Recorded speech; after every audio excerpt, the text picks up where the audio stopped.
तो गाइस आज हम बात करने वाले हैं लोगिज्म के चैप्टर नंबर 487 के बारे में। और जो कोई भी इंसान ये वीडियो देख रहा है चैनल को सब्सक्राइब जरूर से कर लेना। तो खैर आज की वीडियो की शुरुआत में हम देखते हैं चार्ल्स चोई अपने साथ लेके आ रखा होता है गन को, ताकि वो शामन को निपटा सके। लेकिन शामन के साथ भी काफी सारे बंदे होते हैं और साथ ही साथ में कोजिमा ब्रदर्स भी होते हैं जो की काफी ज्यादा खतरनाक होते हैं। अभी गन यहाँ पे स्टाइल में अपनी सिगरेट जलाता है और कहता है, चार्ल्स चोई तो बता मुझे किसको मारना है। लेकिन शामन को गन के बारे में कुछ भी नहीं पता होता, इसलिए शामन एक स्माइल के साथ कहता है, अरे तू तो बहुत ज्यादा डरावना है बच्चे, तेरे तो अभी नीचे बाल भी नहीं आए होंगे। हे सब के सब क्या कर रहे हो? वो बच्चा बोल रहा है वो हमें जान से मार देगा, क्यों ना हम ही इन लोगों को जान से मार दें। और शामन की आवाज सुन के 3-4 बंदे कूद पड़ते हैं चार्ल्स चोई के ऊपर। बट जैसे ये चार्ल्स को छू भी पाते, चार्ल्स एक ही मुक्के में तीनों को जमीन में चिपका देता है और एक बंदे के मुंह पे पैर रख के आगे की तरफ जाता है स्पीड के साथ। और उसके सामने जो 4-5 बंदे और खड़े होते हैं उनको भी निपटा देता है। ये सब कुछ चार्ल्स ने काफी ज्यादा फास्ट करा होता है और अभी उसके चेहरे में इन बंदों का खून लगा होता है। ये सब कुछ देख के बाकी के याकुजा के बंदे कहते हैं, क्या वो बूढ़ा तो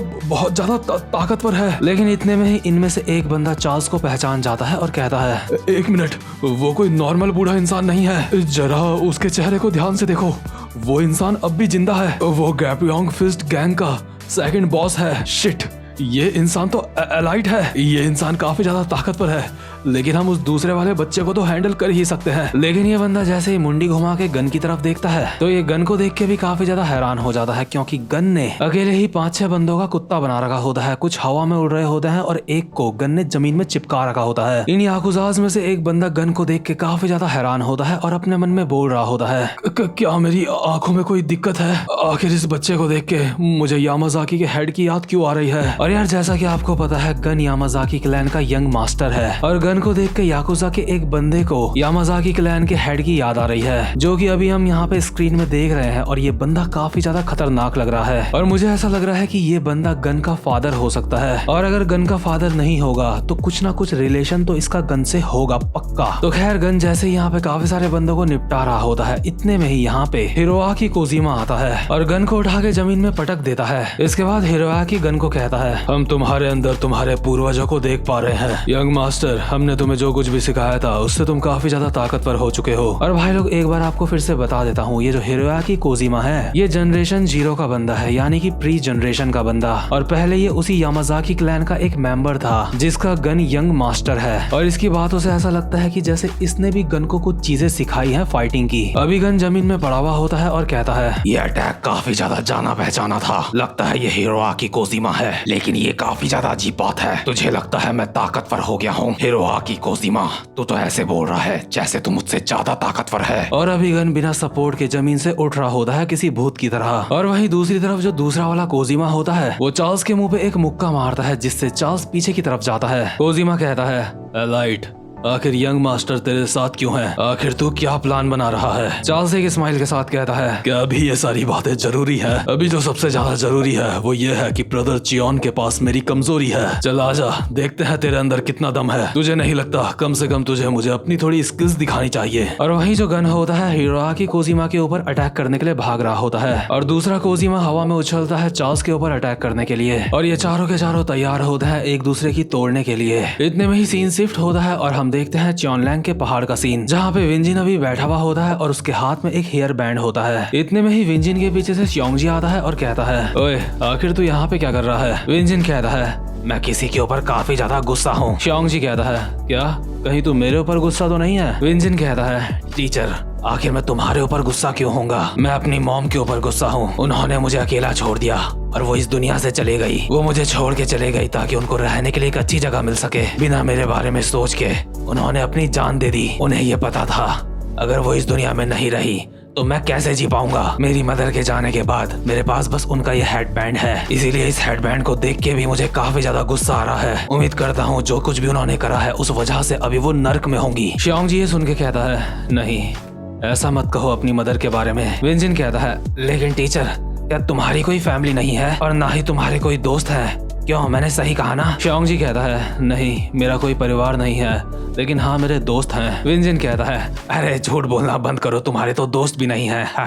श्योंगजी कहता है, नहीं मैं सच बोल रहा हूँ, मेरे दोस्त हैं। विंजिन कहता है, क्या हमारे अलावा भी तुम्हारे कोई दोस्त हैं? और वहीं दूसरी तरफ हम देखते हैं गेहूं के खेतों का सीन, जहाँ पे गन, चार्ल्स चोई और कोजीमा ब्रदर्स आपस में फाइट करने के लिए तैयार होते हैं। और ये देख के याकुजा का एक बंदा काफी ज्यादा हैरान होता है, क्योंकि इन सब की अब तक जो फाइट चल रही होती है वो काफी ज्यादा खतरनाक होती है। ये बंदा खुद से कहता है, इस बात का कोई सेंस नहीं बनता, अब तक जो ये फाइट कर रहे थे वो बस इनका वार्म अप था। ये चारों के चारों काफी ज्यादा ताकतवर है, इनके बीच में कोई भी नहीं आ सकता। और वहीं जो शामन होता है पीछे खड़ा होकर खुद से बोल रहा होता है, एलाइट और वो बच्चा और कोजीमा ब्रदर्स आपस में फाइट करने वाले हैं। मुझे लगता है चार्ल्स और वो बच्चा ज्यादा ताकतवर हैं। अगर यहाँ पे अभी फाइट हुई तो हम लोग ज्यादा नुकसान में रहेंगे। मैंने सोचा नहीं था कि कोजीमा ब्रदर्स को भी किसी के साथ फाइट करने में दिक्कत होगी, लेकिन जो भी हो वो लोग 0 जनरेशन के बंदे हैं। लेकिन एलाइट सच में वो इंसान काफी ज्यादा कमाल का है। तभी जो चार्ल्स होता है शिगियाकी कोजीमा के एक मुक्का मारता है और कहता है, ये बात तो माननी पड़ेगी, तू काफी अलग है, तू ही वो इंसान है जिसने गन को कूड़ो सिखाया था, सच में कमाल है। और अभी जैसे ही चार्ल्स ने इस बंदे के मुक्का मारा होता है, इस बंदे ने चार्ल्स के मुक्के को ब्लॉक कर लिया होता है, जो कि अपने आप में एक खतरनाक बात है। और इससे हमें ये पता चलता है कि कोजीमा ब्रदर्स सच में काफी ज्यादा खतरनाक है। अभी शामन खुद से बोल रहा होता है, एक यक्ष की स्किल किसी फर्स्ट जनरेशन के किंग से भी ज्यादा होती है। एक यक्ष की स्किल इतनी ज्यादा खतरनाक होती है कि महान एलाइड भी इतनी आसानी से एक यक्ष को नहीं हरा सकता। लेकिन वो जो एलाइड के साथ बच्चा है, आखिर वो क्या चीज है? वो मेरे इतने ज्यादा ताकतवर यक्ष के सामने अब भी टिका हुआ है। मुझे लगता है उसकी स्किल्स मेरे यक्ष से काफी ज्यादा कम है, लेकिन इस बच्चे के अंदर जो जज्बा लग रहा है वो मेरे यक्ष से काफी ज्यादा है। अभी हम देखते हैं गन एक मुक्का मारता है हिरोयाकी के रिब्स में, और इसके बाद हिरोयाकी एक मुक्का मारता है गन के मुंह पे, और ये दोनों आपस में एक दूसरे के मुक्के बजाए जा रहे होते हैं। हालांकि मुझे उम्मीद नहीं थी कि ये बंदा गन के सामने इतना टिक जाएगा, बट ये बंदा गन के सामने इतना टिक रहा है, इसका मतलब ये बंदा काफी ज्यादा खतरनाक है। वहीं जो शामन होता है ये सब देख के अपने मन में बोल रहा होता है, आखिर इस बच्चे की रगों में किसका खून दौड़ रहा है, जो मेरे यक्षा भी इसको नहीं हरा पा रहे हैं। ये बच्चा, लगता है इस बच्चे को देख के मुझे किसी की याद आ रही है। यकीन नहीं होता मेरे यक्ष को भी इसके साथ फाइट करने में दिक्कत हो रही है, लेकिन मुझे पता है मेरे यक्ष अपनी आखिरी दम तक फाइट करते रहेंगे, चाहे कुछ भी हो जाए। क्या जो चल रहा है मुझे वैसे ही सब कुछ चलने देना चाहिए? क्या मेरे यक्ष चार्ल्स और उस बच्चे को हरा देंगे बिना जख्मी हुए? और अगर मान भी लेते हैं कि मेरे यक्ष जीत जाएंगे तो क्या उन्हें कोई दिक्कत नहीं होगी? क्या उन्हें चोट नहीं आएगी? और अगर मेरे यक्ष जख्मी हुए और उस वक्त श्योंगजी युग ने मेरे ऊपर हमला कर दिया तो फिर मैं क्या करूंगा? मुझे लगता है यहाँ पे चार्ल्स के साथ लड़के मुझे और या फिर चार्ल्स को किसी को भी कोई फायदा नहीं होगा, और ये बात चार्ल्स को भी काफी ज्यादा अच्छी तरह से पता होगी। मुझे इस लड़ाई को यहीं पे रोकना होगा। वहीं हम देखते हैं जो शिकियाकी कोजीमा होता है अभी चार्ल्स के मुंह पे एक मुक्का मारने वाला होता है। इतने में ही शामन कहता है, चार्ल्स चोई, क्या तुमने इस बारे में सोचा है कि अपनी फाइट को हम आज ही खत्म कर दें? अभी सबके सब फाइट करना बंद कर देते हैं और इसके बाद चार्ल्स कहता है, बिल्कुल, मैं भी ये फाइट यहीं पे खत्म करना चाहता हूँ आज। मैं जब तक मेरी कमजोरी तुझसे ले नहीं लेता मैं यहाँ से वापस नहीं जाऊंगा। शामन कहता है, हा हा हा, क्या होगा? जो मेरे पास तेरी कमजोरी है वो बस एक कॉपी होगी उस कमजोरी की। चार्ल्स कहता है, इतना मैंने पहले से ही सोच के रखा है, इसलिए ब्रदर चियोन मैं तुझे जान से मार दूंगा और वो असली वाली कॉपी ढूंढ के निकालूंगा। शामन कहता है, अच्छा ऐसी बात है, लगता है चार्ल्स तुमने मुझे काफी ज्यादा कम समझ लिया है। चार्ल्स कहता है,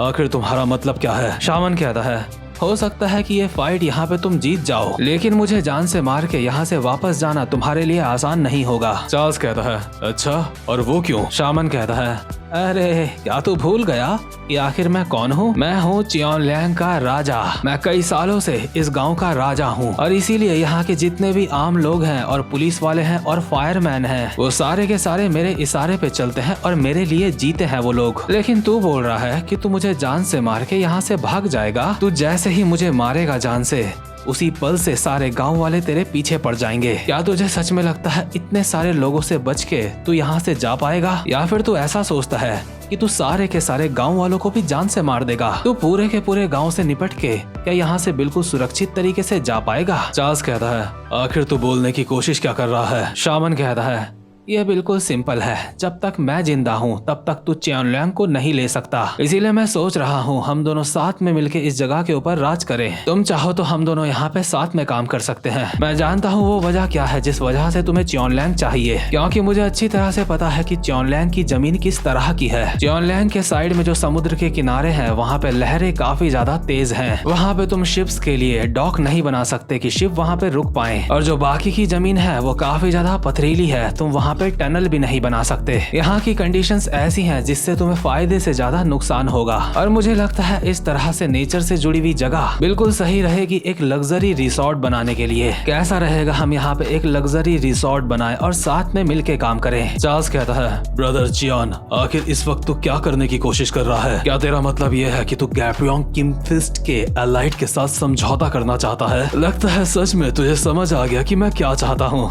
वही जो हिरोयाकी कोजिमा होता है वो गन को कहता है, यंग मास्टर, क्या वही इंसान है जिसको आपने चुना है? क्या उस इंसान की वजह से ही आप हम लोगों से फाइट कर रहे हो? लेकिन मैं आपको बिल्कुल पक्के तौर पे ये बात बोल सकता हूँ, वो इंसान बिल्कुल भी ठीक। इतने में ही गन कहता है, चुप हो जा, मैं जानता हूँ तो क्या बोलने की कोशिश कर रहा है। अब और कुछ भी बोलने की जरूरत नहीं है। मैं पहले ही उस इंसान के साथ ड्रिंक कर चुका हूँ, इसलिए तो जो कुछ भी बोल रहा है चुप हो जा। आगे मेरे साथ जो कुछ भी होता है वो मेरी किस्मत में लिखा होगा और ये दुनिया इसी हिसाब से चलती है। और ये कह के गन और चार्ल्स चोई यहाँ से चले जाते हैं समझौता करके। वहीं शामन अपने मन में बोल रहा होता है, चार्ल्स चोई हरामजादा एक लोमड़ी है। वो शुरुआत से ही यही चाह रहा था कि हम दोनों मिलके यहाँ पे साथ में काम करें। हम दोनों का यहाँ पे साथ में मिलके काम करना शुरू हो चुका है और वो हरामजादा श्योंग जी युक, मुझे उसके ऊपर भी नजर रखनी होगी। श्योंग जी युक, मेरा इंतजार कर, मैं आ रहा हूँ। इसके बाद सीन शिफ्ट होता है और हम देखते हैं मैरी को, जो कि अपने साथ के बंदों को देख के काफी ज्यादा हैरान होती है क्योंकि उन सब ने चश्मे पहने हुए होते हैं। मैरी कहती है, आखिर ये सब क्या है? आखिर अचानक से तुम सब ने सनग्लासेस क्यों पहने हैं? ये सारे साथ में कहते हैं, क्योंकि सनग्लासेस मर्द लोग पहनते हैं। मैरी कहती है, क्या तुमने ये सनग्लासेस विंजिन की वजह से पहने हैं? क्योंकि विंजिन जहाँ भी जाता है वो अपनी आंखों को ढका के जाता है, इसलिए तुमने सनग्लासेस पहने हैं, है ना? सच में तुम लोगों को देख के तो मैं इमोशनल होगी, तुम काफी ज्यादा अच्छे हो। लेकिन ये बंदे अचानक से कहते हैं, अरे नहीं नहीं, उस हरामजादे की वजह से हमने ये चश्मा नहीं पहना है। इतने में ही विंजिन यहाँ पे आ जाता है और कहता है, क्या मेरी वजह से? दूसरा बंदा कहता है, अरे विंजिन, तो तुम भी यहाँ पे आ गए। हरामजादे, ज्यादा हैरान मत होइयो, हम तेरे लिए भी सनग्लासेस लाए हैं। विंजिन कहता है, मैंने अपने बाल कटवा लिए हैं, अब मैं साफ साफ देख पा रहा हूँ, मेरी आंखों के सामने मेरे बाल नहीं आ रहे हैं। बाकी के बंदे कहते हैं, क्या ये विंजिन है? अबे तूने अपने बाल कटा लिए, अब तू अपनी आंखें ऐसे खुले में दिखा रहा है, क्या तुझे इससे कोई दिक्कत नहीं है? विंजिन, अपनी आंखों की वजह से तूने काफी कुछ सहा है। विंजिन को याद आता है कि श्योंग जी ने कहा था कि उसकी आंखें कूल हैं, इसलिए विंजिन अभी कहता है, इस बात से कोई भी फर्क नहीं पड़ता क्योंकि मेरी आंखें काफी ज्यादा कूल हैं। लेकिन आखिर तुम लोगों के साथ क्या दिक्कत है?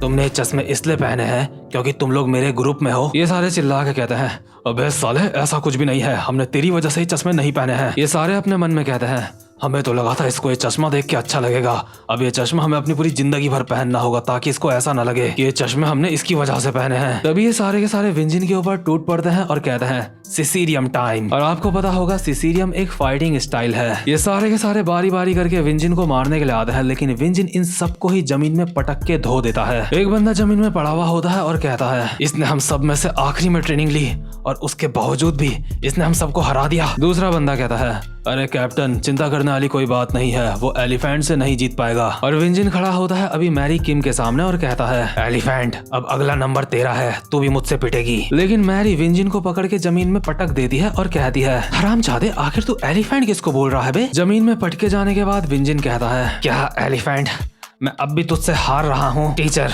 मुझे भी अल्टीमेट मूव सिखाओ। बाकी के बंदे भी आपस में बोल रहे होते हैं, मुझे तो लगा था विंजिन ट्रेनिंग में आलस दिखाएगा और ट्रेनिंग ठीक से नहीं करेगा, लेकिन मैंने सोचा नहीं था ये टीचर की गाइडेंस को इतना ज्यादा सीरियसली लेगा। इसने बहुत कम समय में काफी कुछ सीख लिया है। तो खैर, इसके बाद सीन शिफ्ट होता है और हम देखते हैं विंजिन को, जो अपने घर के बाहर सो रहा होता है, मतलब लेटा हुआ होता है, और कमरे के अंदर लेटी होती है वही लड़की जो विंजिन के साथ रहती है। विंजिन उस लड़की को बाहर से कहता है, अच्छे से सोना। वो लड़की कहती है, ओपा, तुम भी अच्छे से सोना। और यार, ये लड़की विंजिन को ओप्पा बोल रही है। अगर आप में से किसी को ओप्पा का मतलब पता है तो कमेंट में बता देना। अभी ये लड़की कहती है, ओप्पा, आखिर तुम वहाँ बाहर क्यों सो रखे हो? यहाँ अंदर सो जाओ। विंजिन कहता है, क्या वहाँ अंदर एक मर्द और औरत बिल्कुल अलग अलग होते हैं, हम लोग साथ में नहीं सो सकते। ये लड़की कहती है, हमें अलग होने की कोई जरूरत नहीं है, क्या तुम ऐसे ही हमेशा बाहर सोओगे? अगर तुम्हें ठंड लग गई तो तुम कूडो और सिसीरियम नहीं सीख पाओगे। विंजिन कहता है, हाँ तुमने ठीक कहा, ठीक है, मैं अंदर सो रहा हूँ। और विंजिन साइड में कोने में लेट जाता है, मतलब बैठ जाता है। ये लड़की कहती है,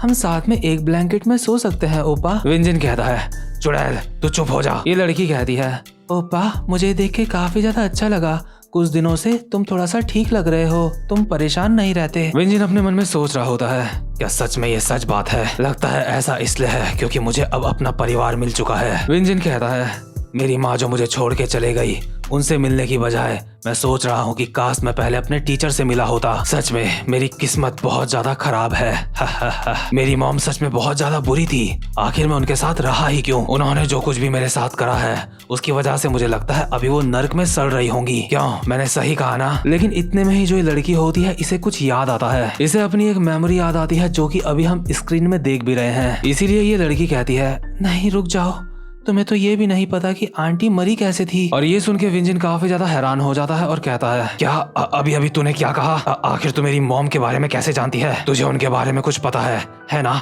है ना? तुझे कुछ पता है? मुझे सच बता। तुझे पता है कि मेरी मॉम क्यों मरी, है ना? और विंजिन की आंखों में अभी आंसू होते हैं। और ये लड़की जो भी अब विंजिन को बताने वाली है वो सुन के विंजिन सच में काफी ज्यादा हैरान होने वाला है और उसकी जिंदगी पूरी तरह से बदलने वाली है। तो खैर ये वाला चैप्टर यहीं पे खत्म होता है। उम्मीद करता हूँ कि आपको आज की वीडियो भी अच्छी लगी हो। और अगर आपने अब तक इस वाले चैनल को भी सब्सक्राइब नहीं करा है तो जल्दी से इसको सब्सक्राइब कर लो। अब मैं मिलूंगा आपसे अपनी नेक्स्ट वीडियो में, तब तक के लिए गुड बाय।